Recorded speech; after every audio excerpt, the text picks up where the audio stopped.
అందరికీ నమస్కారం. నా పేరు Archana. Welcome to ER stories. ఈరోజు కథ ప్రేమ మధురిమ.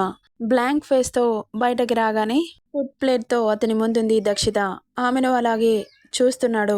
మార్నింగ్ అంత పెద్ద ఇష్యూ అయినా ఆమె ఫేస్లో ఎలాంటి బాధ లేకుండా అలా ఎలా ఉండగలుగుతుంది అన్న ఆశ్చర్యం అతనిలో. తినండి సార్ అనింది కలిపి ముద్దని అతని నోటి ముందు పెడుతూ. ఆమెను అదే బ్లాంక్ ఫేస్తో చూసి అతని రూమ్కి వెళ్ళిపోయాడు. అతను అలా వెళ్తుంటే బాధగా అనిపించిన వెనకాలే వెళ్ళింది దక్షిత. ఇక అతను సరాసరి వాష్రూంలోకి వెళ్ళిపోయాడు. వచ్చే వరకు అక్కడే నిలబడి అతను 10 నిమిషాలకి రావడంతో అతని వెనకాలే తిరుగుతోంది తినమని. టవల్తో ఫేస్ తుడుచుకుంటూ వార్డ్రోబ్ ఓపెన్ చేసి ట్రాక్ పాయింట్ వేసుకున్నాడు. అతను డ్రెస్ వేసుకునే వరకు అలాగే నిలబడి వెయిట్ చేస్తూ ఉంది. ఇక అతను ఆమెను ఏమాత్రం పట్టించుకోకుండా వెళ్ళి బెడ్ మీద అడ్డంగా పడిపోతుంటే, సార్ సార్ తినేసి పడుకోండి ప్లీజ్ అంటుంటే కళ్ళు చిన్నవి చేసి ఆమెను ఒడిలోకి లాక్కొని అలాగే చూస్తుంటే, సార్ అలా చూస్తున్నారు అనింది ముద్దుగా. అది కాదే డస్కీ, నేను తినకపోతే నీకేంటే ఇంత బాధ? నాకు తినిపించాల్సిన అవసరమేముంది? అంటే ఏ ఇంట్లోనైనా మేడ్స్ అందరూ యజమానులని ఇలాగే బ్రతిలాడి తినిపిస్తున్నారా అని అడుగుతుంటే, అదంతా నాకు తెలియదు సార్, నాకు మీరు తినడం కావాలి. లేదే డస్కీ, నా మీద ఏదో గట్టిగానే ప్లాన్ వేశావు. ఏం చేశావో చెప్పు. నన్ను నీ ప్రేమలో ముంచేసి నువ్వు లేకుంటే బ్రతకలేను అని మజ్ను చేసి నిలువున నన్ను గోదాట్లో ముంచి నా ఆస్తిని కాజేసి పారిపోవాలని ఫిక్స్ అయ్యావా అంటుంటే, మీ ఆస్తి నాకెందుకు సార్, నాకు మీరు అని ఇంకేదో అనబోయి తినడం కావాలి కానీ అనింది. అతను అనుమానంగా చూస్తుంటే, ఇలా మాట్లాడి నీ మాటలతో మాయ చేసి నీ బిహేవియర్తో మంత్రం వేసి నేను ఈ ఫుడ్ తినేలా చేసి అంటూ నోరు తెరిచాడు. టక్కున నోట్లో పరోటా పెట్టేసింది. నెక్స్ట్ నువ్వు లేకుంటే బ్రతకలేను అన్న టైటిల్కి న్యాయం చేయాలని అనుకుంటున్నావా? అంతే కదా అంటుంటే మాట్లాడలేదు డస్కీ. తినిపించడంలో మునిగిపోయింది. ఏంటి డస్కీ, నేను ఇక్కడ గొంతు చించుకొని అరుస్తుంటే తాపీగా తినిపిస్తున్నావు అని ఆమె బుగ్గగిల్లాడు. చిన్నగా నవ్వింది. డస్కీ అలా నవ్వుతుంటే ముత్యాల్లా బయటపడ్డ పళ్ళని క్షణం చూసి తల తిప్పేసుకున్నాడు. ఏంటి మాట్లాడట్లేదు? పొగరా? మీరు ఎలాగైనా అనుకోండి సార్, ఎందుకంటే నేను అలాంటి దాన్ని కాదు. ఆ విషయం మీ మనస్సాక్షికి కూడా తెలుసు. నన్ను ఏడిపించడానికి అలా మాట్లాడుతున్నారని నాకు తెలుసు. సో ఆర్గ్యుమెంట్ దేనికి? డూ యూ లవ్ మీ అని అడిగాడు. అప్పటి వరకు బిజీగా తినిపిస్తున్న దక్షిత అతని మాటకి తల తిప్పి గుడ్లు పెద్దవి చేసేసింది. ఏంటి మాట్లాడట్లేదు? లవ్ చేస్తున్నావా? నీకంత అర్హత ఉంది అనుకుంటున్నావా? నా రేంజ్ ఎక్కడా, నీ రేంజ్ ఎక్కడా? నా ఒడిలో కూర్చొని మరీ తినిపించే అంత ధైర్యం ఎలా వచ్చిందే అనగానే టక్కున దిగిపోతుంటే దిగకుండా గట్టిగా పట్టుకున్నాడు. అయోమయంగా చూసింది అతన్ని. చెప్పు అంటుంటే, నేనేం కూర్చోలేదు, మీరే కూర్చోబెట్టుకున్నారు. ఎందుకు సార్ నన్ను కన్ఫ్యూజ్ చేస్తున్నారు? నేను కూర్చోబెట్టుకుంటే మాత్రం నువ్వు కూర్చుంటావా? ఇప్పుడు నేను కూర్చోబెట్టుకున్నాను, రేపు ఇంకొకడు కూర్చోబెట్టుకుంటాడు, అప్పుడు వాడికి కూడా అంత చనివిస్తావా అంటున్న అతన్ని పౌరుషంగా చూస్తూ అతని ఒడిలో నుండి దూకి, సార్ మీరెన్ని మాటలు అంటున్నా పడుతున్నానని మీ ఇష్టానికి మాట్లాడకండి. నేను అలాంటి దాన్ని కాదు. అచ్చా, అయితే నా ఒడిలో ఎందుకు కూర్చున్నావు? నాకు ఇంత చనువు ఎందుకు ఇచ్చావు? నువ్వు చనువిస్తేనే కదా నేను ఇంత చనువుగా నీతో ఉంటుంది అన్నాడు. ఆమె అందే అంత దగ్గరలో ఉన్న డస్కీ నడుముని నలిపేస్తూ అతని చేతిని విసురుగా తీసేద్దామనుకుంది. కానీ అతని వేళ్ళు చేసే మాయకి మెల్లగా దూరం చేస్తూ, సారీ సార్, ఇంకెప్పుడు మీకు ఇంత చనువివ్వను. మీకు 5 అడుగుల దూరంలో ఉండి మాట్లాడతాను. చనువివ్వడం నాదే తప్పు అంటుంటే, బుర్ర ఉందానే బుర్ర తక్కువ డస్కీ అంటుంటే అయోమయంగా చూసింది. నువ్వు నాకు చనువివ్వడమేంటే? నేనే లాక్కుంటాను గాని అని ఆమెను మళ్ళీ ఒడిలోకి లాక్కొని పెదాలపై చిరుముద్దిచ్చాడు. అతని ముద్దులో లస్ట్ లేదు, మొదటిసారి ప్రేమ కనిపించింది. సరే కానీ నాకు చెప్పకుండా మార్నింగ్ ఎక్కడికి వెళ్ళిపోయావు అన్నాడు సీరియస్ మోడ్లోకొస్తూ. అప్పటి వరకు అతని మాయలో ఉన్న దక్షిత అతని ప్రశ్నకు ఉలిక్కిపడి ఏం చెప్పాలో అర్థం కాక బిక్కమొహం వేసుకొని చూస్తూ ఉంది. చెప్పు అన్నాడు గుడ్లు ఉరిమి చూస్తూ. నిజం చెప్పేస్తా. ఎలాగో మా వాళ్ళు ఎవరో ఈయన గారికి తెలీదుగా. చూడ్డానికి ఏమైనా హాస్పిటల్కి వస్తాడా ఏంటి అని మా అన్నయ్య వచ్చాడు సార్. మా అత్తయ్యకి ఒంట్లో బాలేదని హాస్పిటల్లో అడ్మిట్ చేశాం అంటుంటే కళ్ళు చిన్నవి చేసి చూస్తున్నాడు. అతని చూపులకి తడబడుతూ, ఏంటి సార్ అలా చూస్తున్నారు? ఏంటి? నీ కన్నయ్య కూడా ఉన్నాడా? ఉన్నాడు సార్. వాడికి బుద్ధుందా? కడుపుకి అన్నం తింటున్నాడా, గడ్డి తింటున్నాడా అని తిడుతుంటే, అలా తిడుతున్నాడేంటి అన్నట్లుగా అయోమయంగా చూస్తోంది. మీరేంటి సార్ అలా తిడుతున్నారు? ఎందుకు తిడుతున్నారు?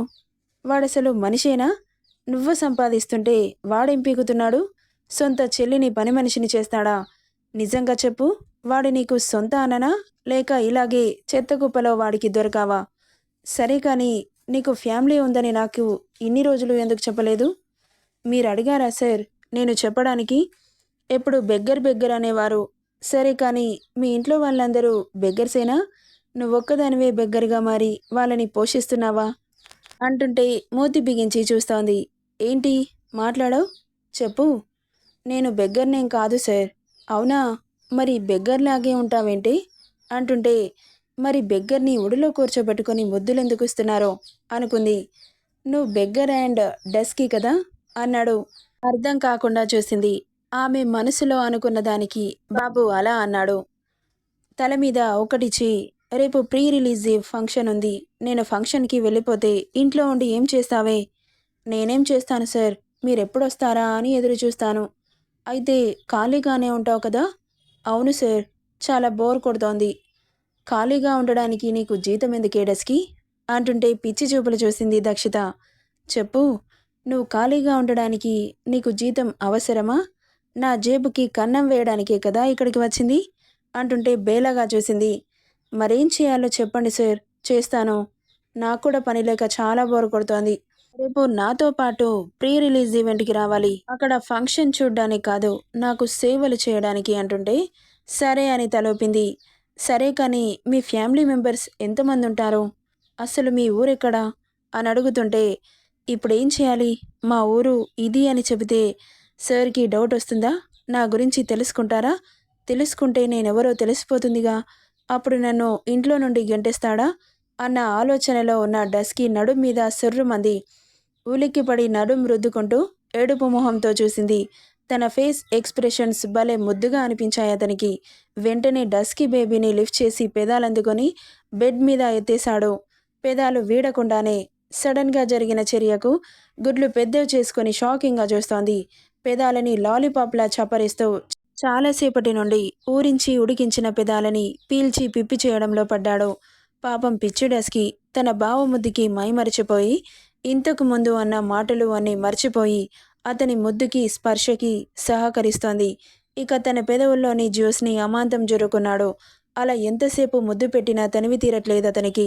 చాలా శ్రద్ధగా ప్యాషనేట్గా పెడుతున్న ముద్దుకి ఆమె మది వశం తప్పుతోంది. అతని వీపుని చుట్టేసి నిమురుతుంటే మరింత అతని కోరికలు ఎగసిపడుతున్నాయి. ఏదో చేయాలనిపించే కోరిక బలంగా నాటుకుపోతుంటే ఆమె పెదాలు వేడి కంఠం మీదుగా కిందకి జారుతూ ఆమె వేసుకున్న డ్రెస్ నుండి లైట్గా కనిపిస్తున్న గోల్డెన్ హోల్, అంటే నడుము దగ్గర కాస్త ట్రాన్స్పరెంట్గా ఉందిలేండి డ్రెస్, చాలాసేపటి నుండి ఊరిస్తుంటే ఆమె నడుం మీద తడి ముద్దులు అద్దుతూ నాభిపై గాఢంగా ముద్దు పెట్టాడు. ఒక్కసారిగా ఒళ్ళంతా కరెంట్ పాస్ అయి అతని జుట్టు పట్టి గట్టిగా లాగేసింది. ఆమె అలా లాగుతుంటే అతని ఒంట్లో కోరికలు మరింత బలపడుతున్నాయి. ఆమె ఒంటి మీద ఉన్న బ్లేజర్ తీసి పక్కన పడేస్తూ ఆమె టాప్ కూడా భుజం మీద నుండి కిందకి జార్చుతుంటే అతని చేతిని పట్టి వద్దు అన్నట్లు తల అడ్డంగా ఊపింది.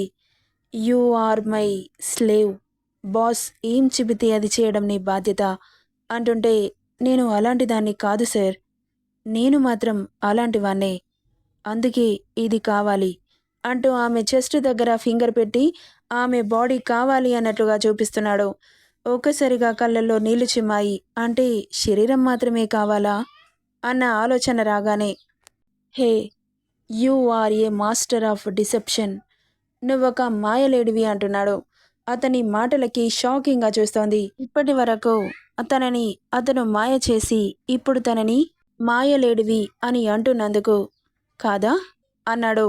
ఆమె ఎద టీషర్ట్ నుండి పొంగి కనిపిస్తుంటే అలాగే చూస్తూ అతని చూపులకి ఆమె లాంగ్ బ్లేజర్ కప్పుకోవడానికి చూసింది. కానీ అది ఎప్పుడో కిందుంది. అంటే అతను తీసేది కూడా ఆమెకు సోయలేదు. అందుకే అంటున్నాడు ఇలా అని బాధగా చూసింది అతన్ని.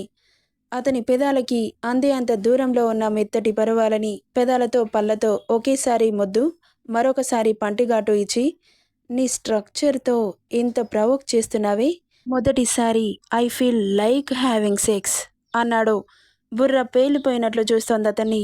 ఆమె దవడలు గట్టిగా వత్తి ముందుకు వస్తున్న పెదాలని పంటి మధ్యలోకి లాక్కొని కొరికాడు. కసుక్కన కొరకగానే రక్తం నోట్లోకి చిమ్మింది.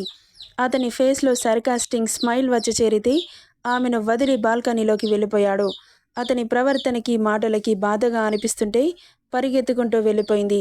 తను వెళ్ళిపోతుందని తెలుసు, ఆపలేదతను. అవసరం లేదనుకున్నాడేమో.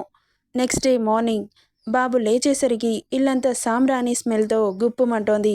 గనగన గంట సౌండ్ కూడా వస్తుంటే ఎన్నడూ అలాంటి ఎక్స్పీరియన్స్ చేయకపోయేసరికి కొత్తగా అనిపించి బాల్కనీలోకి వచ్చి కిందకి చూశాడు. మొన్న ఎంగేజ్మెంట్కి కట్టుకున్న పర్పుల్ కలర్ చీరలో లావెండర్ ఫ్లవర్ తోటలా కనిపిస్తున్న ఆమెని క్షణం చూసి ఎక్స్ప్రెషన్లెస్గా జిమ్ రూమ్కి వెళ్ళిపోయాడు. కొత్తగా పూజ ఎందుకు చేస్తుంది అని కూడా ఆలోచించి స్ట్రెస్ వేస్ట్ అని అతని వ్యాయామంలో పడ్డాడు. ఇక కాసేపటికి ఒక మంచి అరోమా అతని ముక్కుకి తాకగానే టక్కున తలదిప్పి చూశాడు. చక్కటి స్వచ్ఛమైన నవ్వుతో నిండుగా చీర కట్టుకొని చేతిలో హారతి పళ్ళంతో అతని ముందు నిలబడిన డస్కీని చూసి కళ్ళెగరేశాడు. ఏంటని? హారతి తీసుకోండి సార్ అంటుంటే పిచ్చిదాన్ని చూసినట్లు చూసి 2 సెకండ్లు టైం వేస్ట్ చేసిందని కోపంతో పుషప్స్ చేస్తున్నాడు. సార్ తీసుకోండి అంటుంటే గెట్ అవుట్ అన్నాడు ఒకే మాటగా. అదేంటి సార్ హారతి తీసుకోమంటే అలా అంటారు? ఈరోజు మీ మూవీ ప్రీ రిలీజ్ ఈవెంట్ ఉంది. ఆ మూవీ సక్సెస్ అవ్వాలని దేవుడికి మనస్ఫూర్తిగా పూజ చేశాను. మీకోసం చేస్తే మీరే హారతి తీసుకోకపోతే ఎలా సార్?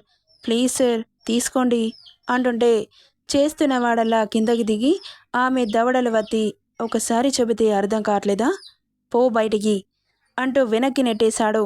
చేతిలో ఉన్న హారతి కింద పడిపోతుంటే తను పడడమేమో కానీ హారతి ఎక్కడ కింద పడిపోతుందో అన్న భయంతో సార్ అనింది భయంగా. కింద పడిపోతుంటే బ్యాలెన్స్ చేసుకుంటూ ఇక కాసేపటికి చుట్టూ చూసింది హారతి కింద పడిపోయిందా అని. కానీ అతని అరచేతిలో ఉంది ఆ హారతి మంట. అలా కాలుతూనే ఒక్కసారిగా షాక్ కొట్టినట్లు బిగుసుకుపోయింది. ప్లేట్ ఆమె చేతిలోనే ఉంది, హారతి మాత్రం దక్ష్ చేతిలో ఉంది. అర్థమైందనుకుంటా అసలేం చేస్తున్నారు అంటూ అతని అరచేతి కాలిపోతుంటే గబుక్కున లాక్కొని ప్లేట్లో వేసింది ఆ హారతి కర్పూరాన్ని. అతని చేతి ఎర్రగా మారి కనిపించగానే ఆమె కన్నీళ్లు చెంపల మీదకి జారిపోతున్నాయి.